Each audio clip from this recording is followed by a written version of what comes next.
quitté Paris pour Monaco. Pour Monaco, où l'on me proposait une place de liftier à l'hôtel de Paris.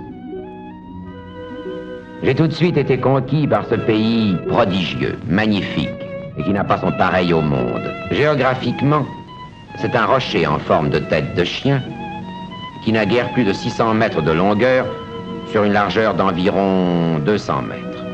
Historiquement, la légende veut que ce soit Hercule qui l'ait fondé. On ne cite jamais cet exploit parmi ses 12 travaux célèbres. Et cependant, il faut noter qu'il est le 13e et qu'il a justement porté bonheur à Monaco. D'autre part, nous savons que les seuls objets antiques qu'on ait trouvés sur ce rocher sont quelques monnaies romaines. Eh bien, je trouve ce détail extrêmement amusant. Il est drôle en effet de penser, n'est-ce pas, que dans l'Antiquité, on perdait déjà de l'argent à Monaco. Si l'on me demandait qu'est-ce que c'est que Monaco, je répondrais c'est une opérette. En effet, voyez donc cette principauté souveraine composée d'une ville et d'un village. Ce pays qui n'existe pas puisqu'il n'a pas de nom. En effet, Monaco, c'est le nom du village. Et Monte-Carlo, c'est le nom de la ville. Et si le village est ancien, la ville, elle, est moderne. Et s'il est monégasque, elle est cosmopolite. Chaque étranger peut se vanter d'y être absolument chez lui. C'est un cas unique. On y voit des Anglais, des Chinois, des Cubains, des Hindous, des Nègres, des Hongrois, des Finlandais, des Égyptiens, comme partout ailleurs. Mais ce qui fait qu'ils sont chez eux plus que partout ailleurs, c'est qu'il n'y a pas de monégasque à Monte-Carlo. Ce n'est pas une ville étrangère, c'est une ville pour étrangers. Alors, me direz-vous, les monégasques, où sont-ils donc? Eh bien, ils sont au casino croupier. À Monaco, on n'est pas croupier, non, on est. N-A-I-T, croupier. C'est une charge héréditaire. Tout monégasque à sa naissance trouve en effet dans son berceau le traditionnel râteau noir du croupier. Délicieuse opérette en 2 tableaux, en 2 décors très différents. Celui du village et celui de la ville. Au milieu de la ville, un casino. Au milieu du village, un palais. Au casino règne un dieu, le hasard. Au palais règne un prince.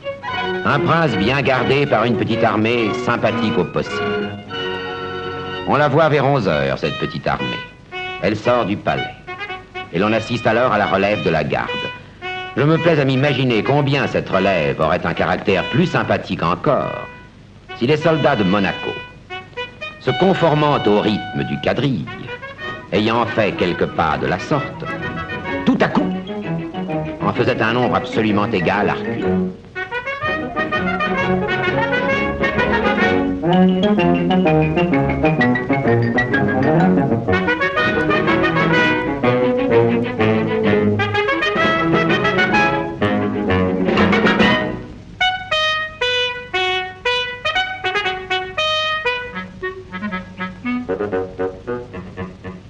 Pour aller au palais, toutes les routes montent.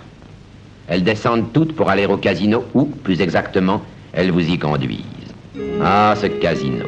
Il a l'air d'être le chef-d'œuvre en sucre de la confiserie. Il a l'air d'une gare où l'on ne délivrerait de billets que pour des directions inconnues.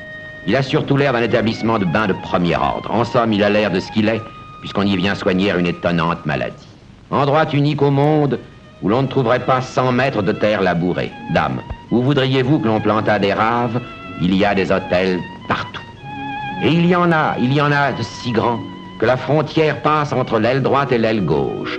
Et si l'on vous chassait un jour de Monaco, eh bien mon Dieu, vous n'auriez tout simplement qu'à changer de chambre dans l'hôtel.